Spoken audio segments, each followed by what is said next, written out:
Hello friends, ഞാനൊരു tips പറഞ്ഞുതരാം നിങ്ങൾക്ക് അറിയണതായിരിക്കും ചിലപ്പോൾ. ഞാൻ മുഴുവൻ മുളകില്ലേ, മുഴുവൻ മുളക് എന്ന് പറഞ്ഞാൽ വറ്റൽ മുളക്. ചിലയിടത്ത് മുഴുവൻ മുളക് എന്ന് പറയും, ചിലർ വറ്റൽ മുളക് എന്ന് പറയും, ചിലർ ഉണക്കമുളക്.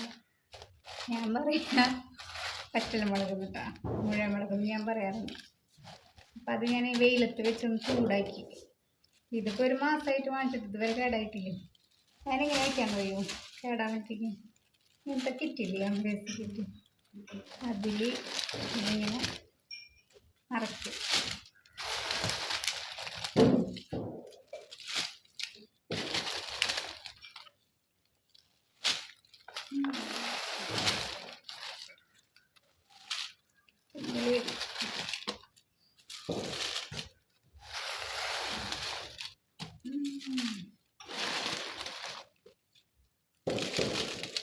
അരച്ചിട്ടേ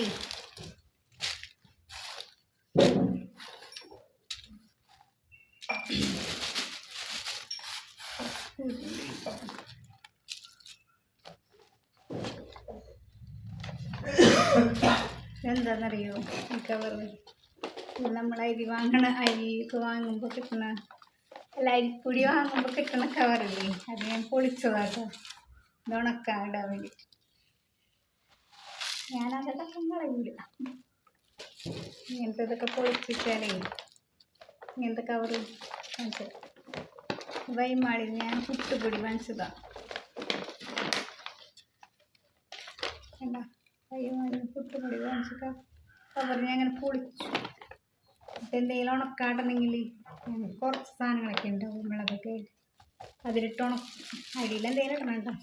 എന്നിട്ട് വെയിലത്ത് വെച്ചിട്ട് ഉണക്കിയെടുക്കും. എന്നിട്ടിങ്ങനെ ഇതിലിട്ടിട്ട് ഇത് നമ്മൾ ഇതിൽക്കുള്ളിലേക്ക് എയർ കാണണ്ട, എന്താ ഈ ഉള്ളിൽ എയർ വേണം, അപ്പോൾ കേടാവില്ല. ഇങ്ങനെ കെട്ടി വെച്ച് കഴിഞ്ഞാൽ നാളെ നമുക്ക് ഉപയോഗിക്കും. ഇങ്ങനെ ടിപ്സ് കഴിഞ്ഞ് ലൈക്ക് ചെയ്യുക, സബ്സ്ക്രൈബ് ചെയ്യുക. ഓക്കെ, കുറച്ച് പണികളൊക്കെ ആയിരുന്നു. അപ്പോൾ ശരി, ബൈ. സബ്സ്ക്രൈബ് ചെയ്യാൻ മറക്കരുതേ.